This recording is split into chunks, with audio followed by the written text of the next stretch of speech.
Welcome back. As it relates to a claim by former Health Minister and Free National Movement Chairman Dr. Dwayne Sands that the public health care system is currently undergoing a shortage of drugs and supplies, the PHA Managing Director, Dr. Albinette Roll, provides an update stating that it was a matter of transporting supplies to the hospital. Right, so we had some issues with that. Not necessarily.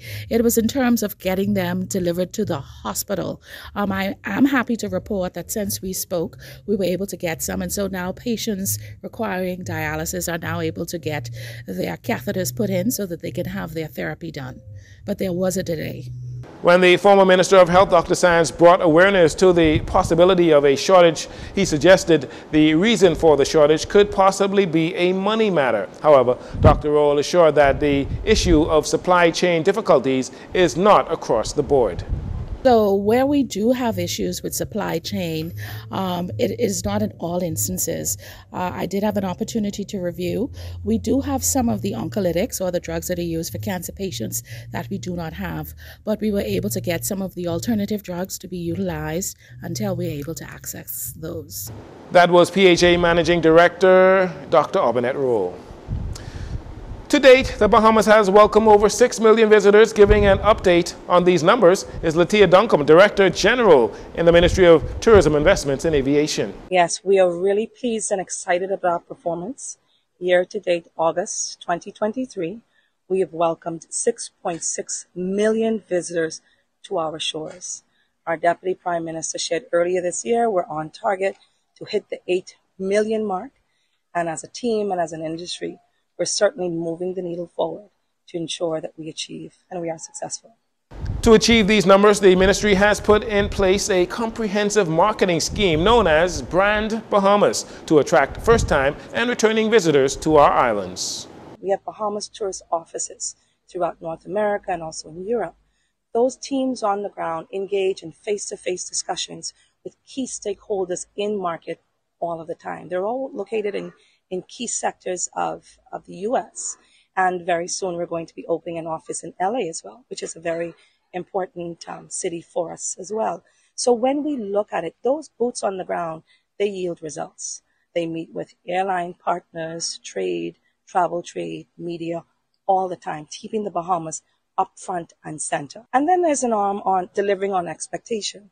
When the visitor comes to the destination, what can they expect? They want to understand what it's like to enjoy the Bahamas.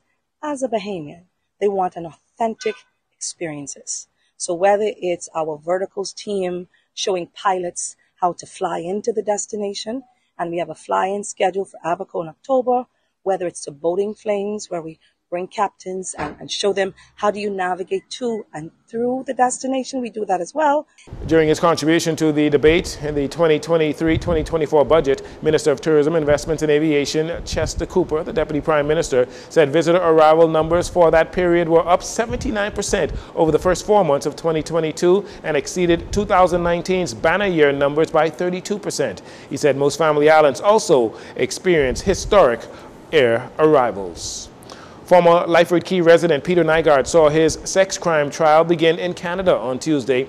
The trial comes 2 years after prosecutors in the U.S. and Canada accused him of sexual attacks in multiple countries over a long period of time, including here in the Bahamas.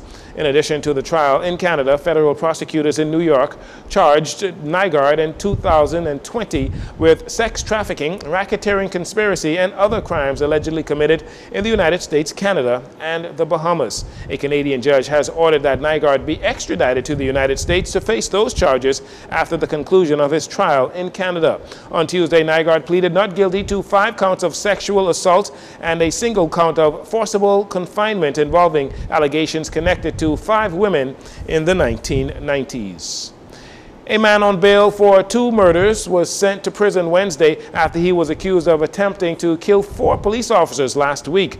Assistant Chief Magistrate Subaswola Swain charged Kino McKenzie, 28, with 4 counts of attempted murder.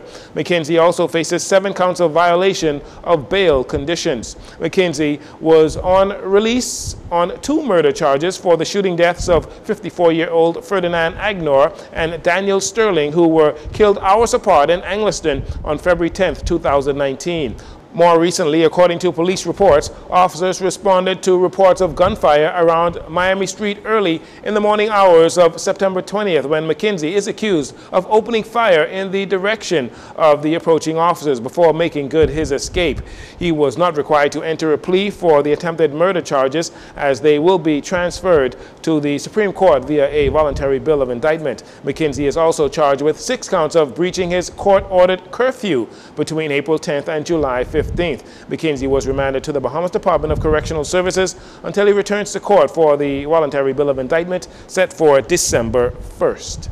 And finally, there was a monster trade in the NBA on Wednesday, and it involved Bahamian star player DeAndre Ayton and the Phoenix Suns. The Suns, Portland Trail Blazers, and the Milwaukee Bucks finalized a 3-team trade that included moving DeAndre to Portland along with the Bucks star guard Drew Holiday and a few other players and draft picks. The Bucks get superstar guard Damian Lillard in that deal. DeAndre, the #1 pick in the 2018 draft, spent 5 seasons in Phoenix where he averaged 17 points and 10 rebounds per game. This past summer, he represented the Bahamas in the FIBA Olympic pre-qualifying tournament in Argentina, where Team Bahamas beat Argentina twice to qualify for the Olympic qualifying tournament next summer. DeAndre averaged 15 points, 14 rebounds in that FIBA tournament. Meanwhile, in the WNBA, Jonquel Jones and the New York Liberty are now tied 1-1 with the Connecticut Sun in their best-of-5 semifinal series. In Tuesday's 84-77 victory, Jonquel had 11 points and 13 rebounds. Game 3 of that series set for Friday, 7:30 p.m. on ESPN2. And that'll do it for your JCN Evening News. Once again, I'm Jarino Saunders. Thank you so much for joining us. This segment of the news has been brought to you by Sun Oil Limited.